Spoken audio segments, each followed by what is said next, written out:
Hello everyone, welcome to my channel. I hope you are all doing well. If you are new to this channel, then do subscribe it to get all the notifications of my videos.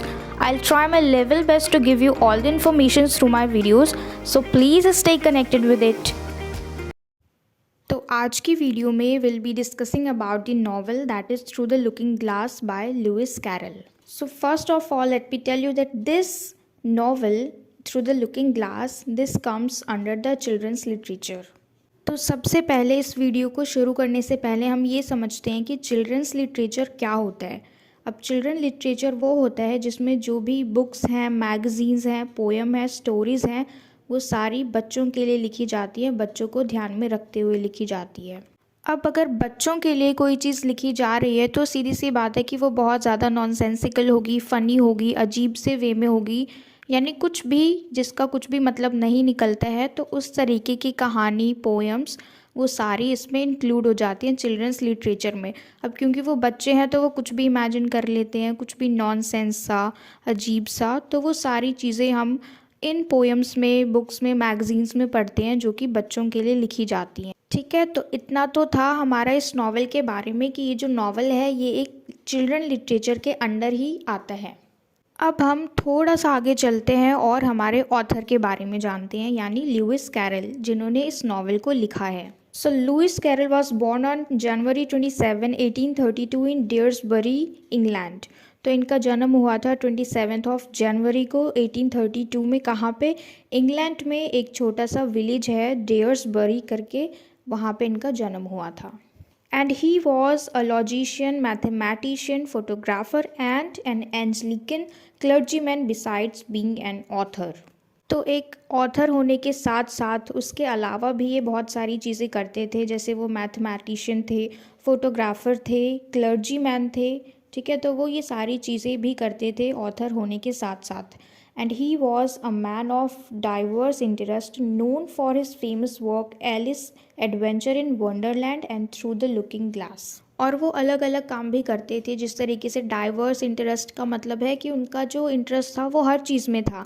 जैसे कि अभी हमने देखा mathematician भी थे, वो photographer भी थे, क्लर्जी मैन भी थे, तो उनका जो इंटरेस्ट था वो हर चीज़ों में था, बहुत सारी चीज़ों में था. और उनके साथ साथ वो अपने दो वर्क के लिए बहुत ज़्यादा फेमस हो गए हैं. कौन कौन से दो वर्क? उन्होंने दो नॉवेल्स लिखी है.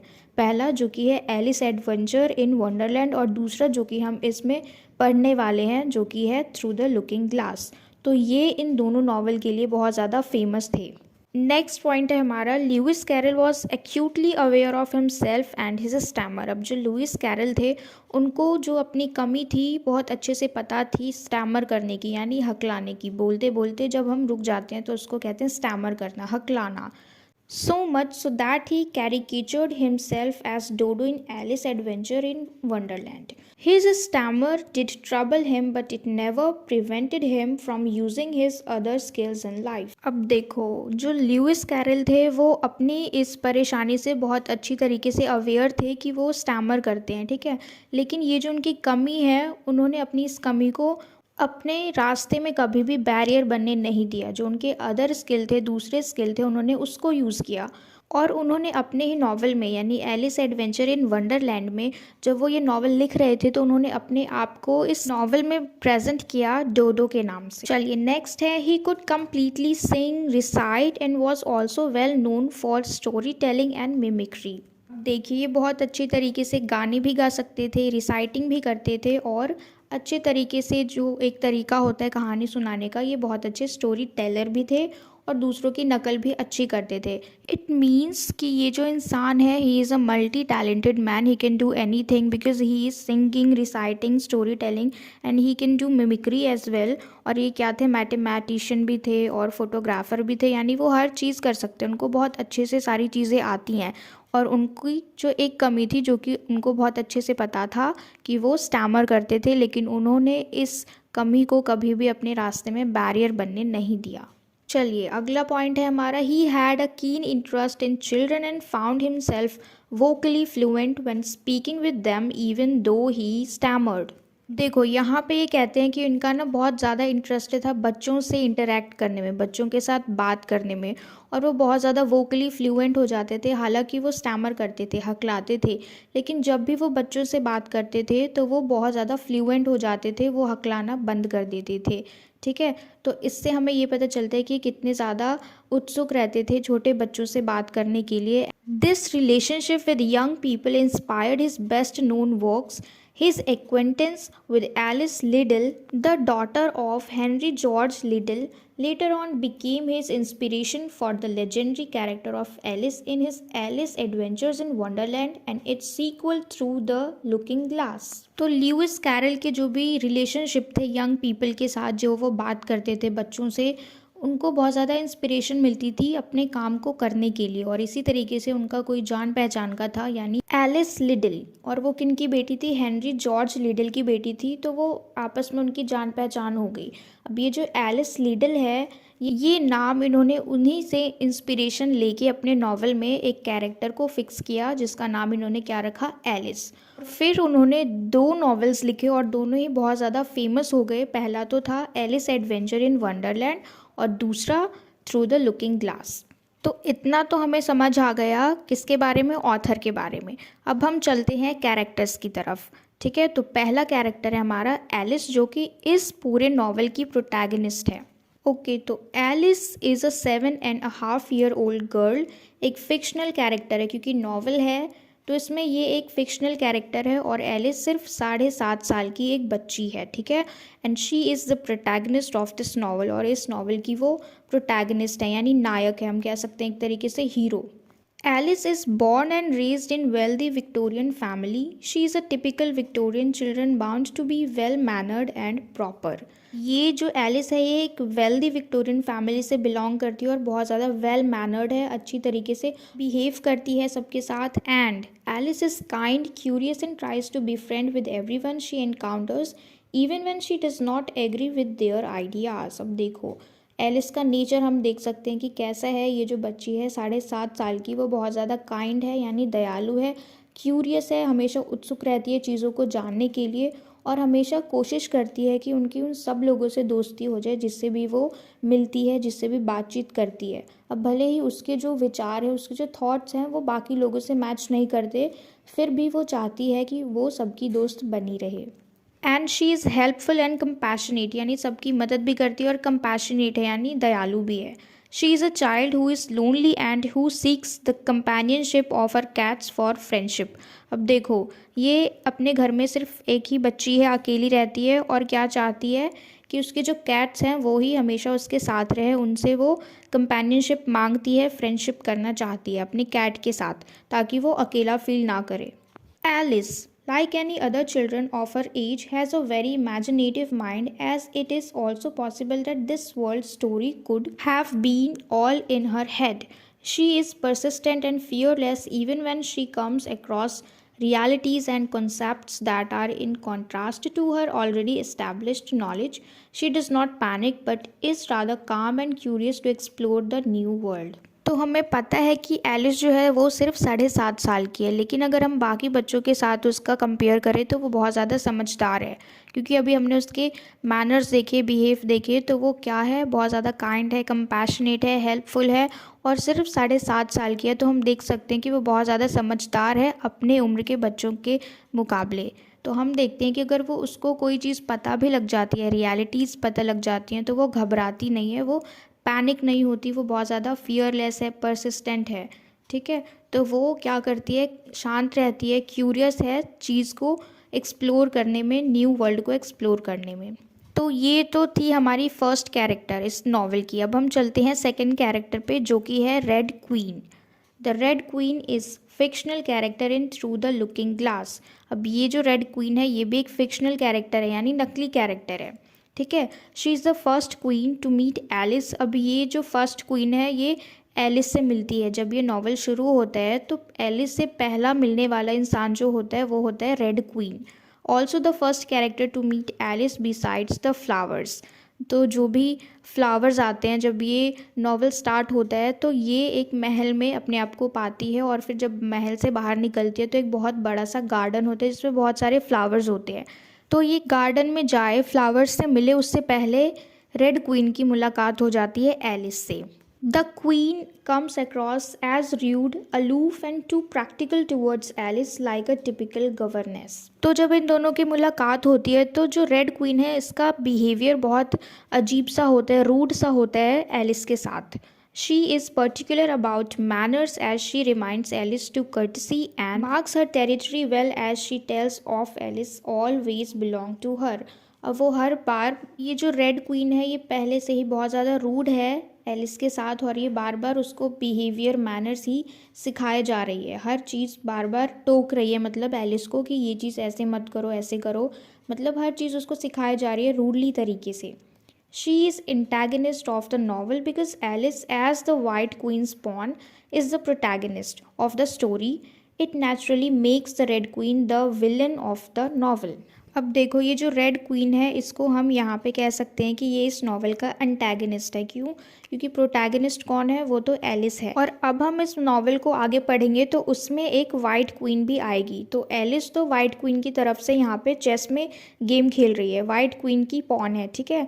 और यहाँ पे जो रेड क्वीन है वो एक एंटैगनिस्ट। ये नेचुरल सी बात है कि जो एलिस है वो हमारी प्रोटैगनिस्ट है, और ये जो रेड क्वीन है जो उससे रूडली बिहेव कर रही है और इसका बिल्कुल अपोजिट नेचर है एलिस से, तो इसलिए वो एंटैगनिस्ट है, यानी विलन है वो इस नॉवल की। The red queen also has exceptional powers as a queen. She can run very fast and can go anywhere as she is the queen. अब जो रेड क्वीन है इसके पास एक्सेप्शनल पावर्स हैं, बहुत सारी शक्तियाँ हैं, वो बहुत तेज़ भाग भी सकती है और कहीं भी किसी भी वक्त जा सकती है क्योंकि वो क्वीन है इसलिए। तो इसके बाद हमारा नेक्स्ट कैरेक्टर है वो है वाइट क्वीन। लेकिन इससे पहले हमारे इस नॉवल में बहुत सारे छोटे छोटे माइनर कैरेक्टर जैसे फ्लावर्स हैं, फ्लावर्स के नेम हैं जो कि एलिस से बात करते हैं, गार्डन में जाते हैं, तो वो बहुत ज़्यादा इंपॉर्टेंट नहीं है, they are just minor characters. तो इसमें हम वही डिस्कस करेंगे जो हमारे मेन कैरेक्टर्स हैं जिनका बहुत ज़्यादा इन्वॉल्वमेंट है इस नॉवल में, ठीक है। चलिए तो देखते हैं हम अब वाइट क्वीन को। The white queen is seen early in the novel looking for her daughter lily. अब ये नॉवल जब शुरू हुआ, शुरुआत में इस नॉवल के, तो हमने वाइट क्वीन को देखा कि वो अपनी बेटी को ढूंढ रही थी। उनकी बेटी कौन है? Lily. She is helped by Alice but does not recognize it as she does not recognize her at that time.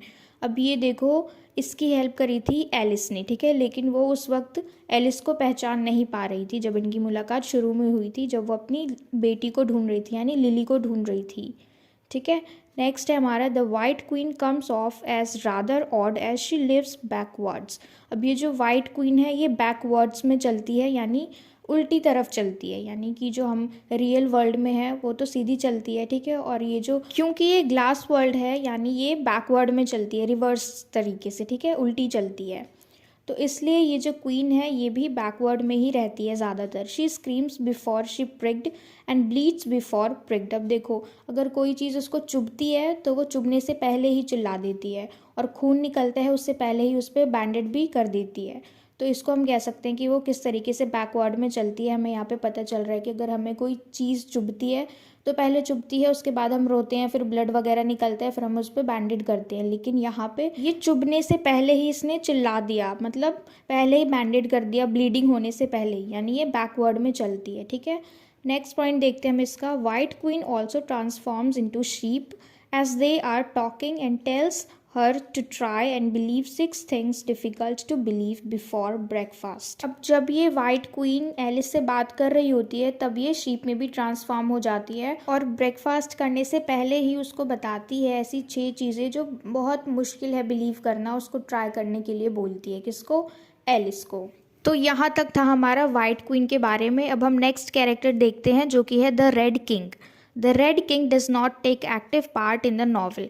अब यहाँ पे जो रेड किंग है इनका कुछ भी एक्टिव पार्ट नहीं है, यानी यहाँ पे ये कुछ भी रोल प्ले नहीं कर रहे हैं, ठीक है, ये सिर्फ ऐसे ही एज अ कैरेक्टर इसमें मैंशनड है। He is only portrayed as idle. अब यहाँ पे ये किस तरीके से इस नॉवल में दिखाए गए हैं, बिल्कुल खाली इंसान, आइडल यानी कुछ नहीं करते हैं, बस ऐसे ही पड़े रहते हैं, ठीक है। The first time Alice meets him he is seen sleeping near Tweedledum and Tweedledee's house. और जब पहली बार एलिस इसको देखती है, और किस तरीके से देखती है, ये सोया हुआ है कहाँ पे? ट्विडली डी और ट्विडली डम के घर के पास में ही ये सोया हुआ है, ठीक है। कौन? Red King. ट्विडली डी और ट्विडली डम, इनको हम डिस्कस करेंगे आगे। उससे पहले हम रेड किंग के बारे में जान लेते हैं, ठीक है। His snore is so loud, अब ये खराटे भी बहुत तेज से लेता है, that Alice thinks it must be the sound of lions और टाइगर। इसकी जो खर्राटे लेता है, ये स्नोरिंग करते हैं, इसकी आवाज़ बहुत ज़्यादा लाउड है और एलिस को क्या लगता है कि ये किसी शेर के या फिर टाइगर के दहाड़ने की आवाज़ है। Another reference to the red King is made when Tweedledee and Tweedledum say that she is not real and only a part of the Red King's dream and will go out bang like a candle when he wakes up। अब देखो ये जो Tweedle D और Tweedle डम है, ये जब Alice को देखते हैं तो इनको ऐसा लगता है कि ये एलिस कोई रियल लड़की नहीं है, ये सिर्फ एक ऐसी लड़की है जो कि रेड किंग के ड्रीम में है, और जो रेड किंग है वो अपने ड्रीम में इस लड़की को देख रहे हैं, और जब उनकी आंखें खुलेंगी तो ये लड़की भी एकदम से गायब हो जाएगी, जिस तरीके से एक मोमबत्ती बुझ जाती है वैसे। अगला कैरेक्टर है हमारा Tweedledee and Tweedledum. Tweedledee and Tweedledum are two characters in an English rhyme and also in through the looking glass. अब ये क्या है, इंग्लिश राइम में एक कैरेक्टर है, ठीक है, यानी ये दो अलग अलग कैरेक्टर्स हैं, दोनों पेयर हैं, ठीक है, दो मोटे आदमी के पेयर्स और दोनों हमेशा साथ में ही रहते हैं, और ये दोनों इस नॉवल में भी यूज़ किए गए हैं as a character through the looking glass में, ठीक है। Alice meets the twins, they don't respond to her, instead they go on reciting a poem called the walrus and the carpenter.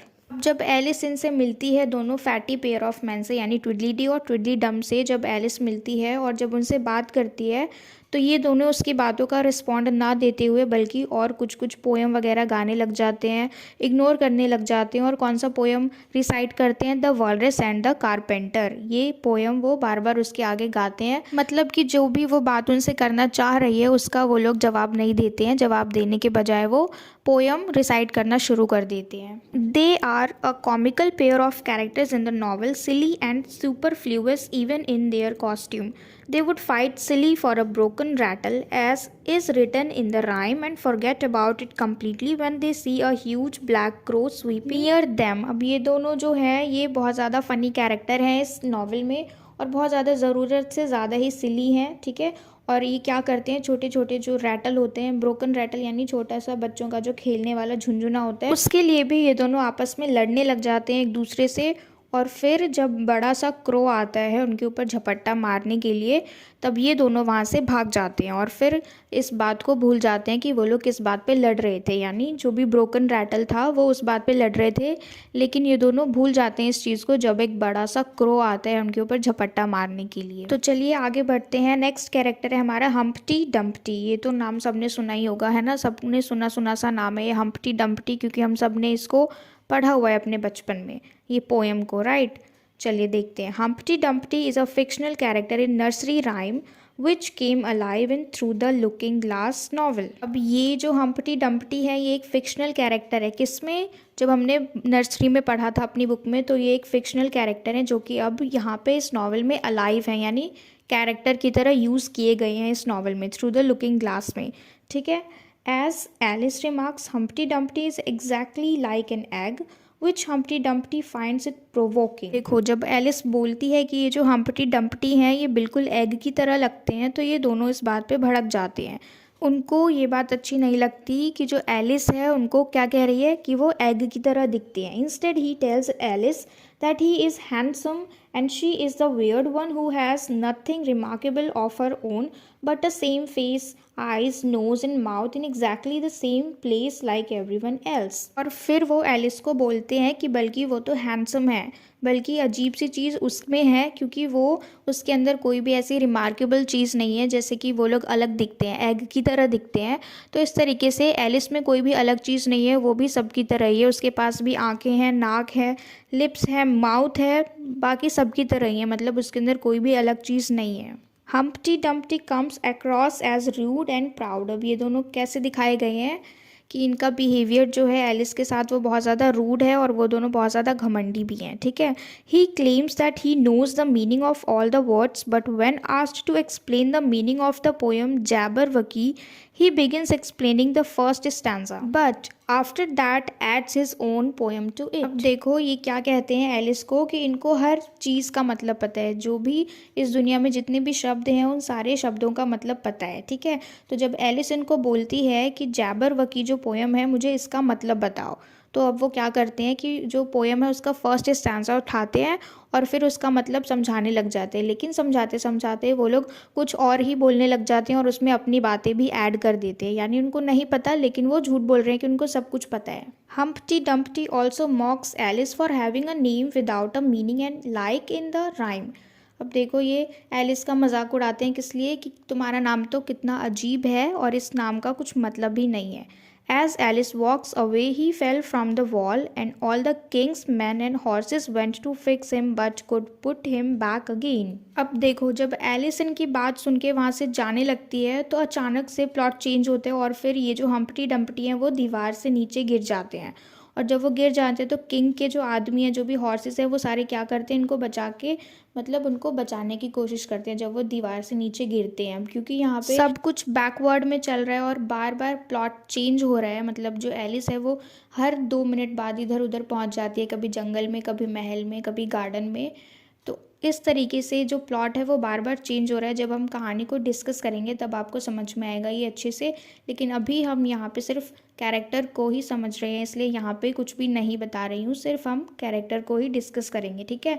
तो यहाँ पे जैसे ही एलिस वहाँ से जाती है तो ये दोनों नीचे गिर जाते हैं, कौन, हम्प्टी और डम्प्टी, और इन दोनों को बचाने के लिए कौन कौन आते हैं, किंग के आदमी और उनके हॉर्सेस। नेक्स्ट कैरेक्टर है हमारा द वाइट नाइट।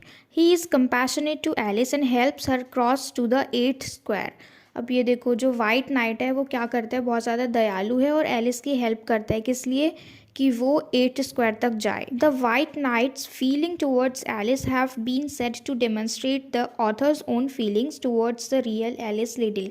अब देखो यहाँ पे जो वाइट नाइट जिसने हेल्प करी एलिस की कि वो 9th स्क्वायर तक पहुँचे, तो इस तरीके से यहाँ पे ये बताया गया है कि जिस तरीके से जो भी फीलिंग्स थी वाइट नाइट की, इतने ज़्यादा वो कंपैशनेट थे एलिस के टूवर्ड्स, तो यहाँ पे वो रियल फीलिंग्स है जो कि हमारे ऑथर को है, यानी लुइस कैरल को है, किसके लिए, रियल वाली एलिस लिटिल के लिए। तो यहाँ तक तो हमारे सारे मेन कैरेक्टर्स थे जो कि इस नॉवल में चलते जा रहे हैं, जिनका बहुत ज़्यादा इन्वॉल्वमेंट है, ठीक है, इस नॉवल में। अब हम थोड़ा सा देख लेते हैं जो भी हमारे माइनर कैरेक्टर्स हैं, ताकि आपको अच्छे से समझ में आए जब हम डिस्कस करेंगे तो, ठीक है। तो पहला हमारा है माइनर कैरेक्टर, वो है किटी। अब किटी कौन है, जो कि एलिस की कैट है, ठीक है। नेक्स्ट है हमारा हैगा एंड हट्टा। ये दोनों ही वाइट किंग के मैसेंजर हैं, ठीक है। और Haigha is the March Hare and Hatta is the Mad Hatter from Alice adventure in Wonderland. अब ये दोनों हैगा और हट्टा जो हैं, ये दोनों एलिस एडवेंचर इन वंडरलैंड में भी थे, ये दोनों, ठीक है। यहाँ पे भी हैं, थ्रू द लुकिंग ग्लास में भी हैं और एलिस एडवेंचर इन वंडरलैंड में भी हैं, ये दोनों कैरेक्टर्स हैगा एंड हट्टा। नेक्स्ट है हमारा द ग्नैट। अब ये ग्नैट कौन है, ये Alice companion in the train, जो कि एलिस के साथ ही चलता है जब वो ट्रेन में बैठी होती है फॉरेस्ट के अंदर, तो यहाँ पे उसको मिलता है। Grows from normal insect size to large as chicken. अब ये देखो क्या है ग्नैट, ये इस तरीके का जानवर है कि ये अपनी साइज़ को छोटे से छोटे इंसेक्ट से लेके बड़े से बड़े यानी चिकन साइज़ तक ये बड़ा हो सकता है, इस तरीके का ये जानवर है ग्नैट, ठीक है। नेक्स्ट है हमारा द फॉन। अब ये कौन है, Alice companion through her travel in the wood. ये भी रास्ते में ही मिलता है जंगल में जब एलिस होती है। Forgets the name of the things. और ये दोनों साथ में ही हर चीज़ों का नाम भूल जाते हैं, हर चीज़ भूल जाते हैं जंगल में जब ये दोनों एक साथ चल रहे होते हैं। तो इस वक्त यहाँ पे जो कंपेनियन होता है फॉन और ग्नैट इसके साथ होते हैं। अगला कैरेक्टर है हमारा टाइगर लिली। अब ये कौन है, टॉकिंग फ्लावर, यानी ये बात करने वाला फूल है। Speaking civilly to Alice, has some authority over the other flowers. अब इसके मतलब इसको थोड़ी सी ज़्यादा पावर मिली हुई है बाकी फ्लावर्स के कंपैरिजन में, और ये बहुत अच्छे से बात करती है एलिस से, ठीक है। नेक्स्ट है हमारा character the rose. Talking flower speaks rudely to Alice. अब ये देखो, अब गार्डन में जब एलिस मिलती है बाकी सारे फ्लावर से, तो वहाँ पे रोज़ होते हैं, वायलेट होते हैं, अलग अलग तरह के फूल होते हैं जो कि उससे बात करते हैं और रूडली बात करते हैं, उसका मजाक उड़ाते हैं, ठीक है। तो रोज़ और वायलेट ये दोनों फ्लावर्स हैं और ये दोनों ही उससे बात करते हैं और उससे रूडली बात करते हैं, उसका मजाक उड़ाते हैं। नेक्स्ट है हमारा द डेजीज। ये भी एक टॉकिंग फ्लावर है और ये बहुत ज़्यादा बात करते हैं, एक्सट्रीमली चैटी है और तभी चुप होती है जब इसको एलिस बोलती है कि वो चुप हो जाए वरना वो उसे तोड़ देगी या फिर उसके पत्तों को तोड़ देगी, और फिर ये तभी चुप होती है। तो यहाँ पे हमारे इतने ही कैरेक्टर्स थे इस नॉवल में जो कि हमने सबको डिस्कस कर लिया है, सबके बारे में जान लिया है। तो इस वीडियो में हमने ऑथर के बारे में जाना, जो भी नॉवेलिस्ट थे उनके बारे में, लुइस कैरल के बारे में, और जो भी हमारे मेन कैरेक्टर्स थे, माइनर कैरेक्टर्स थे, हमने उन सबको डिस्कस किया, राइट। अब जो नेक्स्ट वीडियो मैं डालने वाली हूँ उसमें हम इस पूरे नॉवल को अच्छी तरीके से समझेंगे, समरी भी और उसके एनालिसिस भी, ठीक है, and themes as well. Okay, so now all you have to do is just let me know in the comment box if you like this video and share it with your friends as well so that they can get help from it, and do subscribe my channel. Until we meet in the next video, keep learning.